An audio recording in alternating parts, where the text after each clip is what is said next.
فیصل آباد میں پاکستان تحریک انصاف کے سینئر رہنما اسد عمر تقریب سے خطاب کر رہے ہیں۔ میں تو یہ بار بار کہہ رہا ہوں کہ 1971 کے بعد سے ایسا چیلنج پاکستان نے نہیں دیکھا جو آج ہمیں دیکھنا پڑا ہے، کیونکہ یہ صرف سیاسی بحران نہیں ہے، یہ صرف معاشی بحران نہیں ہے، یہ صرف معاشرتی بحران نہیں ہے، یہاں تینوں بحران ایک جگہ اکٹھے ہو گئے۔ بنیاد اس کی یقیناً بنی ہمارا سیاسی بحران جو پیدا کیا گیا، ایک مصنوعی بحران پیدا کیا گیا سیاست کے اندر رجیم چینج آپریشن کے ذریعے، لیکن اس سیاسی بحران سے پھر اثر سب سے پہلے ہم نے دیکھنا شروع کیا معیشت کے اوپر،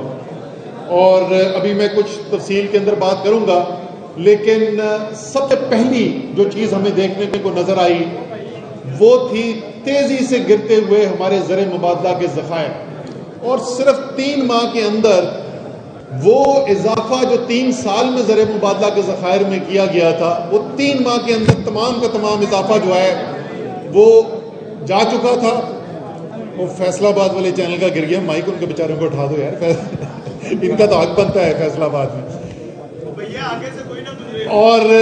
اسی کے ساتھ روپے کی قدر کے اندر تیزی سے کمی آنی شروع ہوئی، اور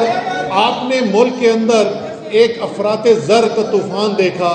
ایک مہنگائی کا طوفان دیکھا جو پاکستان کی تاریخ میں پہلے کبھی نہیں ہوا۔ آج تک پاکستان کی تاریخ کے اندر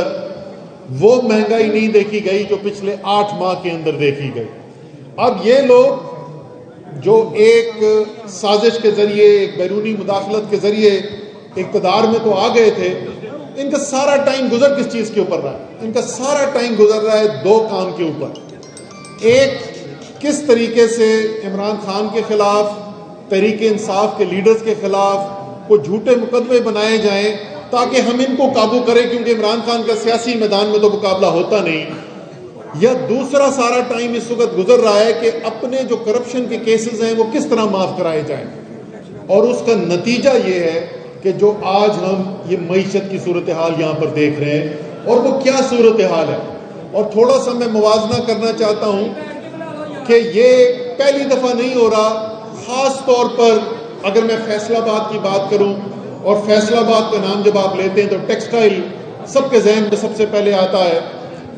مینچسٹر آف دا ایسٹ بھی کہتے تھے اس کو۔ یہ پہلی دفعہ ہم منظر فیصل آباد میں نہیں دیکھ رہے جی۔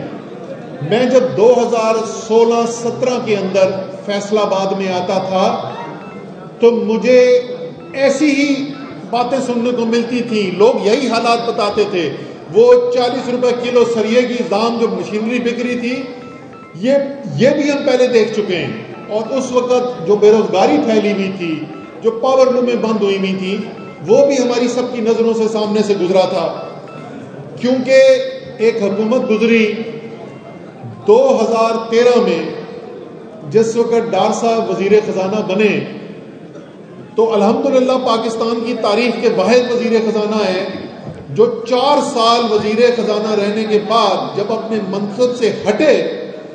تو ہماری ملک کی ایکسپورٹ جو تھی وہ 24.8 ارب ڈالر سے گر کے 22 ارب ڈالر پہ آ چکی تھی۔ یہ پاکستان کی تاریخ میں کبھی نہیں ہوا کہ جتنی ایکسپورٹس تھیں وہ 4 سال کے بعد اس سے بھی کم رہ گئیں، ورنہ یہ تو ہوتا تھا کہ کبھی ایکسپورٹ میں تیزی سے اضافہ ہوتا تھا، کبھی کم اضافہ ہوتا تھا۔ یہ پاکستان کی تاریخ میں پہلی دفعہ دیکھا گیا کہ ایکسپورٹ جو ہیں وہ 4 سال کے بعد اس سے کم تھیں، 10% کم تھیں جو اس سے پہلے ہوتی تھی۔ اب وہی دوبارہ ٹیم ہمارے پاس واپس آ گئی ہے، اور ابھی میں آپ کو بتاتا ہوں کہ ابھی کیا ہوا، لیکن بیچ میں جو تحریک انصاف کی حکومت آئی، یہیں فیصل آباد کے اندر ہم نے آ کے ٹیکسٹائل پالیسی کا اعلان کیا۔ ظفر اقبال سرور نے بڑی محنت کی اس ساری پالیسی کو بنانے کے لیے، کوآرڈینیٹر کا رول ادا کیا۔ ٹیکسٹائل انڈسٹری سے ہم عقل کل نہیں رکھتے جی، ہم آپ کو بیٹھ کے یہ نہیں اسلام آباد اور کراچی سے بتا سکتے کہ فیصل آباد کی ٹیکسٹائل کی صنعت کے لیے کیا سب سے بہتر پالیسی ہونی چاہیے۔ ہم نے آ کے آپ کی بات سنی،